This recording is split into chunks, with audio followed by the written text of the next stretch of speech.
Seja bem-vindo ao canal Disco, Livro e Fé, e no lado B de hoje estarei dando continuidade ao tema Dons Espirituais. Se você não viu o vídeo anterior, seria bom assisti-lo antes, incluindo o último backmasking sobre dons. Quero lembrar que tudo que eu disser você deve examinar. No vídeo da primeira parte falei que o apóstolo Paulo fala sobre os dons principalmente em Romanos capítulo 12 e em 1 Coríntios capítulo 12. E deixei claro que sempre que mencionasse estas duas epístolas, estaria me referindo ao capítulo 12 de ambos, e que citaria outras passagens bíblicas além destas também. Esclareci o que são dons e me propus a tratar 4 questões: como funcionam os dons na igreja, quem concede os dons, quem são os beneficiários dos dons e como devem ser exercidos os dons. As 3 primeiras já foram elucidadas no vídeo parte 1 e agora elucidarei sobre a 4ª questão, o 4º ponto. O 4º e mais extenso ponto é: como devem ser exercidos os dons? Do versículo 6 a 8 de Romanos, Paulo diz: temos diferentes dons, de acordo com a graça que nos foi dada. Se alguém tem o dom de profetizar, use-o na proporção da sua fé. Se o seu dom é servir, sirva. Se é ensinar, ensine. Se é dar ânimo, que assim faça. Se é contribuir, que contribua generosamente. Se é exercer liderança, que a exerça com zelo. Se é mostrar misericórdia, que o faça com alegria. Isto é, seja lá qual for o seu dom, você deve exercê-lo e exercê-lo bem, da forma correta. Por isso que Paulo, ao citar alguns dons, diz: se o seu dom é isto, faça isto. Se é aquilo, assim o faça. E além disso, para alguns dons ele aponta qualidades, indica a forma que tem que ser feito. Algumas dessas qualidades são: na proporção da fé, com generosidade, com zelo, com alegria. Mas no final das contas quer dizer a mesma coisa para todos, que somos responsáveis por exercer nossos dons, porém não de qualquer maneira, mas exercê-los da forma correta e com a motivação correta. Na proporção da fé, porque devemos exercer nossos dons com base nas revelações que Deus nos deu por meio dos profetas do Antigo Testamento e por meio de seu próprio Filho Jesus Cristo, aos quais os apóstolos nos transmitiram tais ensinamentos. Esta é a fé. Se lermos toda a primeira epístola de Paulo a Timóteo, perceberemos que Paulo vai dando várias instruções ao seu filho na fé, como o próprio Paulo escreve ao mencionar Timóteo. Perceberemos também que Paulo instrui a Timóteo, em suma, a se manter firme na fé, na sã doutrina, e não se desviar dela. Essa sã doutrina se refere exatamente ao que Jesus transmitiu aos apóstolos. Em 1 Timóteo, capítulo 2, do versículo 5 a 7, Paulo diz: pois há um só Deus e um só mediador entre Deus e os homens, o homem Jesus Cristo, o qual se entregou a si mesmo como resgate por todos. Esse foi o testemunho dado em seu próprio tempo. Para isso fui designado pregador e apóstolo mestre da verdadeira fé aos gentios. Digo-lhes a verdade, não minto. Os apóstolos eram aqueles que detinham os ensinamentos de Jesus, da verdadeira fé, e eles não queriam que esta fé fosse corrompida com outros ensinamentos. Tanto é que em 1 Timóteo, capítulo 4, nos versículos 1 e 2, Paulo diz a Timóteo: o Espírito diz claramente que nos últimos tempos alguns abandonarão a fé e seguirão espíritos enganadores e doutrinas de demônios. Tais ensinamentos vêm de homens hipócritas e mentirosos, que têm a consciência cauterizada.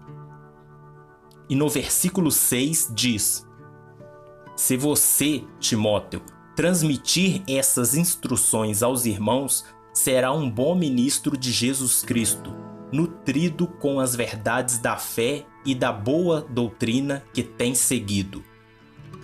E no versículo 13, Paulo ordena: até a minha chegada, Timóteo, dedique-se à leitura pública da Escritura, à exortação e ao ensino.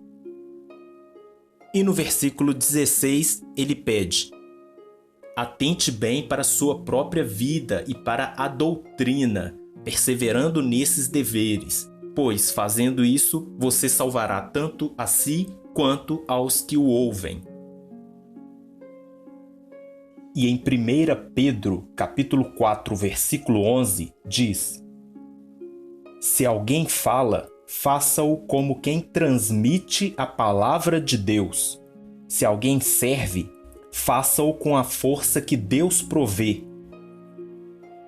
E em Efésios, capítulo 4, do versículo 11 a 14, diz: e ele designou alguns para apóstolos, outros para profetas, outros para evangelistas e outros para pastores e mestres, com o fim de preparar os santos para a obra do ministério, para que o corpo de Cristo seja edificado, até que todos alcancemos a unidade da fé e do conhecimento do Filho de Deus e cheguemos à maturidade, atingindo a medida da plenitude de Cristo. O propósito é que não sejamos mais como crianças, levados de um lado para outro pelas ondas, nem jogados para cá e para lá por todo o vento de doutrina e pela astúcia e esperteza de homens que induzem ao erro. Sendo bem direto, quer dizer que temos a obrigação de exercer nossos dons de forma bíblica, sem ultrapassar o que está escrito, exatamente como Paulo diz em 1 Coríntios capítulo 4, versículo 6. Essa qualidade diz respeito ao dom de profecia, mas, como havia dito, em minha opinião, todas as qualidades citadas podem servir em sua essência para todos os dons. Os dons devem ser exercidos com generosidade ou liberalidade, porque nosso compromisso é exercê-lo não visando o benefício próprio, mas o bem dos outros, o bem da igreja, de todo o corpo, o qual é o beneficiário dos dons, como já explanado anteriormente no terceiro ponto. No versículo 8 de Romanos, Paulo diz para exercer o dom com generosidade. E no versículo 10 ele reforça dizendo para que as pessoas dediquem-se uns aos outros com o amor fraternal. E voltando em 1 Pedro capítulo 4, versículo 10, cada um exerça o dom que recebeu para servir aos outros, administrando fielmente a graça de Deus em suas múltiplas formas. O dom deve ser exercido com zelo, assim como vimos no versículo 8 de Romanos. E no versículo 11 ele reitera dizendo: nunca lhes falte o zelo, sejam fervorosos no espírito, sirvam ao Senhor. Também em 1 Timóteo capítulo 4, versículos 14 e 15, Paulo diz a Timóteo: não negligencie o dom que lhe foi dado por mensagem profética com imposição de mãos dos presbíteros. Seja diligente nestas coisas, dedique-se inteiramente a elas, para que todos vejam o seu progresso. E em 2 Timóteo capítulo 1, versículo 6, diz novamente: Por essa razão, Timóteo, torno a lembrar-lhe que mantenha viva a chama do dom de Deus que está em você, mediante a imposição das minhas mãos. Ter zelo ou ser zeloso significa ser responsável, dedicado, diligente, cuidadoso. O contrário de ser zeloso é ser negligente, desleixado, irresponsável, preguiçoso. Temos de ser zelosos porque o dom que nos é dado é como uma semente. Precisa ser cuidado, regado, para que cresça e dê os frutos esperados. O dom que é dado por Deus não se desenvolve sozinho. É preciso que aqueles que o recebem não o negligenciem, mas que trabalhe para o aperfeiçoamento dele. Por isso que nestas duas passagens lidas há pouco, Paulo pediu a Timóteo que não negligenciasse, mas que zelasse pelo dom. Se Paulo o alertou para que mantivesse viva a chama do dom, significa que o jovem Timóteo poderia ou mesmo estava deixando ela se apagar pela negligência. O dom deve ser exercido com alegria. Na segunda carta de Paulo aos Coríntios, no capítulo 9, versículo 7, Paulo diz: Cada um dê conforme determinou em seu coração, não com pesar ou por obrigação, mas Deus ama quem dá com alegria. Aqui, Paulo está falando de contribuição, que é um dom, como descrito em Romanos, versículo 8. Devemos exercer os nossos dons com alegria, com prazer, com bom ânimo, não por obrigação ou por vaidade ou por qualquer outra motivação que não seja a glória de Deus, pela alegria de servir a Deus ao servir ao nosso próximo com nossos dons. Encerro por aqui, mas estarei dando continuidade ao tema Dons Espirituais. Que a paz seja com você e até o próximo Lado B.